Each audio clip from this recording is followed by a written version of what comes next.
Et salut tout le monde, on se retrouve aujourd'hui pour parler de Fantastic Four, le Deluxe qui est sorti, comprenant le dernier run en date, signé par Ryan North et Iban Coelho au dessin. C'est un run incroyable, j'en ai déjà parlé si vous avez regardé la table ronde hier soir, mais j'en reparle parce que quand on aime, on ne compte pas.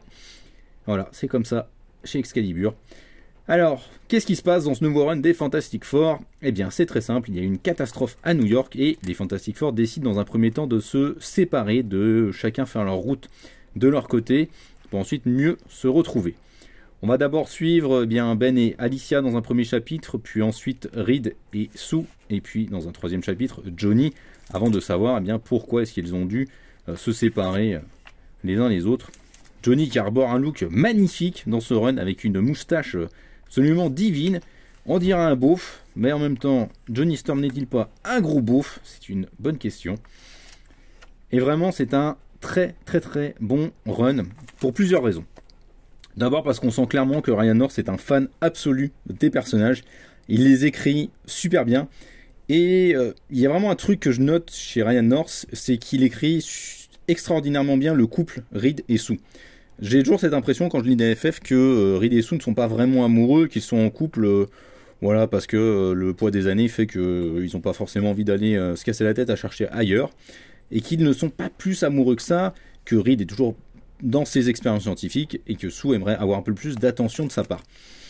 La bonne idée, je trouve, de Ryan North, c'est de montrer que non, c'est vraiment un couple qui agit. Effectivement, Reed vogue toujours un plan au-dessus de tout le monde parce qu'il est très intelligent, mais c'est pas de sa faute, voilà, c'est le fonctionnement de son cerveau, et je trouve que Ryan North arrive parfaitement à montrer ça, et donc c'est vraiment une des choses que je trouve très agréable dans ce run, une des choses qui est assez surprenante et qui marche vraiment bien.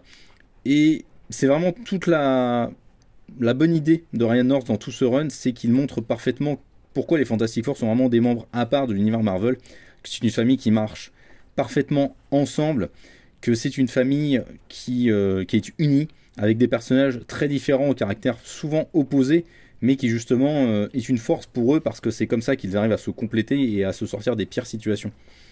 Et donc voilà, ça fait partie des grands intérêts de ce run.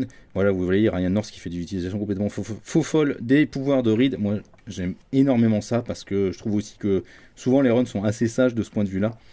Là, voilà, il y a plein de bonnes idées. Et puis, à chaque fois, on va avoir des histoires très différentes dans les ambiances. On va avoir de la science-fiction pure, on va aller dans le cosmos, on va être dans un truc plus urbain à un certain moment.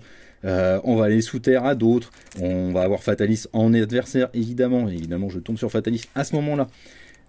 Donc, c'est très diversifié et ça rappelle justement vraiment l'âge d'or des histoires des FF où ça pouvait partir dans tous les sens, où ça débordait d'imagination.